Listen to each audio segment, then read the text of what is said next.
पाकिस्तान में हालिया दिनों में जो इंटरनेट की बंदिश 3 दिन रही है, उसकी वजह से एक अंदाजे के मुताबिक कोई $30 बिलियन का लॉस हुआ है। पाकिस्तान में कोई 1,60,000 लोग ऐसे हैं जो ऊबर, करीम, इनड्राइव, बाइकिया के कैप्टन्स के तौर पे अपना रोज़ी रिज़्क तलाश कर रहे होते हैं। 5 लाख से ज़्यादा लोग ऐसे हैं जो फ्रीलांसर के शोबे से मुंसलिक हैं, फ्रीलांसिंग कर रहे हैं। और इसके अलावा पाकिस्तान के अंदर जो मोबाइल वॉलेट हैं, उनको होल्डर की तादाद कोई 4.25 करोड़ है। और इसी तरह जो ई-कॉमर्स स्टोर रन कर रहे हैं, उनकी तादाद कोई 6,000 से ज़ायद है। तो इनकी सब जब क्यूमुलेटिव एक तादाद निकाली जाए और उनका एक पॉसिबल जो उनको एक लॉस हुआ है इस दौरान में 3 दिन जब इंटरनेट की बंदिश रही, तो उसका एक अंदाजे के मुताबिक जो तखमीना है वो शायद 30 बिलियन रुपीज़ को भी क्रॉस कर जाएगा। अब आप इस चीज़ से अंदाज़ा लगा लें कि इंटरनेट हमारे सोसाइटी के लिए, हमारी कंट्री के सिस्टम के लिए कितना इम्पोर्टेंट है और इसकी बंदिश से क्या असरात, क्या मनफी असरात पैदा हो सकते हैं। तो आप ख़ुद इस चीज़ से अंदाज़ा लगा लें कि जहाँ पे 3 दिन का ये ब्लैकआउट हुआ है, उसके नतीजे में बिलियंस ऑफ रुपीज़ का लॉस हुआ है।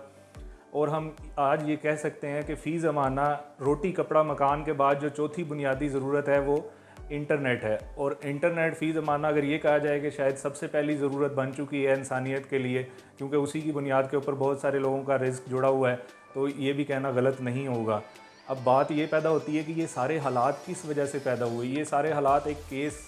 को जो कि फ़ाइल हुआ और उसके ऊपर जो है ना बताया गया कि जी 60 अरब रुपए की करप्शन है, उसके नतीजे में जो है ना वो एक सियासी पॉलिटिकल पार्टी के लीडर को अरेस्ट किया गया और उसके नतीजे में ये सारे जो सूरत हाल पैदा हुई। तो अब बात ये पैदा होती है कि वो जो 60 बिलियन की जो करप्शन थी, उसके अंदर ज़ाहिर है कि सारी की सारी करप्शन तो नहीं होगी, उसमें से कुछ बिलियन की अगर पॉसिबल एक हम लम्हे को ये हम कंसिडर भी कर लें, हम बिलफर्ज के उसके अंदर हुई है, तो आप ये बताएं कि इस सारे अमल के नतीजे में आपने कितने बिलियंस की आपने अपने मुल्क का नुकसान किया। जहाँ पे ये जो बात की है हमने इंटरनेट की बंदिश की, ये तो एक उसका एक छोटा सा उनसर है ना। अब इसके अलावा जो तोड़ फोड़ हुई है, जो जलाओ घेराव हुआ है, और उसके अलावा जो बहुत सारे जो ऑफिसेज़ क्लोज़ हुए हैं, बहुत सारे जो बिज़नेसेस क्लोज़ हुए हैं, उसके नतीजे में जो नुकसान हुआ है उसको आप अगर अंदाज़ा लगाएं तो ये शायद बात जो है ना वो सैकड़ों बिलियंस तक जाती है।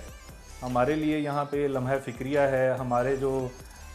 यहाँ का जो सिस्टम है उसके बारे में हमें देखना पड़ेगा कि वो किस नहज के ऊपर चल रहा है और आने वाले वक्तों में वो किस तरह से वो आगे ड्राइव हो रहा है। अब यहाँ पे ये सवाल पैदा होता है कि प्रोपेगेंडा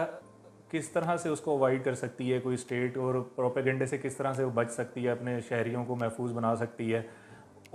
इस सवाल की तरफ बढ़ने से पहले हमें ये सवाल भी जानना होगा कि प्रोपेगेंडा है क्या, प्रोपेगेंडा किस चीज़ को कहते हैं। आज जिस तरह से सोशल मीडिया का दौर है और जिस तरह से इंटरनेट हर बंदे तक उसकी रसाई मुमकिन है, और बेतहाशा हमारे पास ऐप्स हैं और बेतहाशा हमारे पास ज़राए हैं जहाँ से हमें इंफॉर्मेशन पहुँच रही है। और आजकल जिस तरीके से तेज़ी से वीडियोस बन रही हैं कि वो हर रोज़ मिलियंस की तादाद में वीडियोस बन रही हैं, व्लॉग्स बन रहे हैं, और मुख्तलिफ़ प्लेटफॉर्म्स पे लोग उसको इस्तेमाल करते हुए अपना जो ओपिनियन है वो लोगों तक पहुंचा रहे हैं, उनकी जहन साजी कर रहे हैं। तो अब इस दौर में ज़रूरत इस चीज़ की पैदा होती है कि हमें देखना पड़ेगा कि ये जो जहन साजी हो रही है, आया कि ये क्या ये दुरुस्त सिमत में भी हो रही है कि नहीं हो रही। लेकिन उससे पहले अगर हम ये देखें कि प्रोपेगेंडा कितना स्ट्रॉन्ग है, आप इस चीज़ से अंदाज़ा लगा सकते हैं कि पाकिस्तान के अंदर अगर आपने इस चीज़ को जांचना है कि कोई बंदा सही है या गलत है, तो उसकी अगर आपने पहचान करनी है तो आप नहीं कर पाएंगे। आपके पास जो है ना वो बेसिकली इतना प्रोपेगेंडा आपको मिलेगा, उसके पॉजिटिव उसमें भी मिलेगा, उसके जो हामी होंगे और जो उसकी मनफियतें बयान करने वाले जो उसके मुखालफिन होंगे वो भी अपने दलाइल देंगे।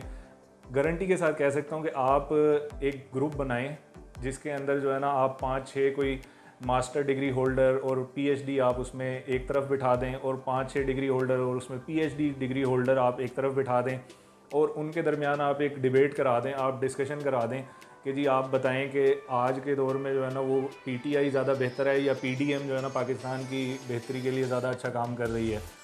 दोनों जो है ना, दोनों जो ग्रुप्स हैं वो अपनी ऑनेस्ट ओपिनियन दें, और आप उन लोगों को सिलेक्ट करें जो बिल्कुल ऑनेस्ट हों, कि जिनकी कोई बायसनेस ना हो, जो पाकिस्तान के साथ बड़े लॉयल हों और उनका जो ट्रैक रिकॉर्ड है वो अच्छा हो, वो किसी पॉलिटिकल पार्टी से ना हो। वो दोनों आपको ऐसे दलाइल पेश करेंगे कि जिसके अंदर से आपको ये चीज़ निकालना मुश्किल हो जाएगी कि कौन सा जो ग्रुप है वो दुरुस्त है और कौन सा ग्रुप जो है वो गलत है। कौन सी जो पार्टी है, कौन सा जो लीडर है वो सही तौर पे काम कर रहा है और कौन सा जो लीडर है, कौन सी पार्टी है वो पाकिस्तान के ख़िलाफ़ काम कर रही है। दोनों के पास बड़े दलाइल होंगे, दोनों जो है ना अपनी चीज़ों को साबित करने के लिए आपको ज़मीन और आसमान के कुलाबे भी मिला देंगे, लेकिन उसके नतीजे में कोई कंक्लूजन नहीं निकल पाएगा। तो बुनियादी तौर पे ये प्रोपेगेंडा वर्सेस प्रोपेगेंडा है कि इसके अंदर जो है ना एक आम आवाम उसको आपने जो है ना वो इस हवाले से बिल्कुल ऐसा कर दिया है कि वो कोई फ़ैसला, कोई उस हवाले से जो है ना पहचान उसके पास मुयस्सर नहीं है। तो यहाँ पे ये बात पैदा होती है कि जो सही काम करने वाले जो लीडर्स हैं उनके लिए इस सारे प्रोपेगेंडे के अंदर अपने सही काम को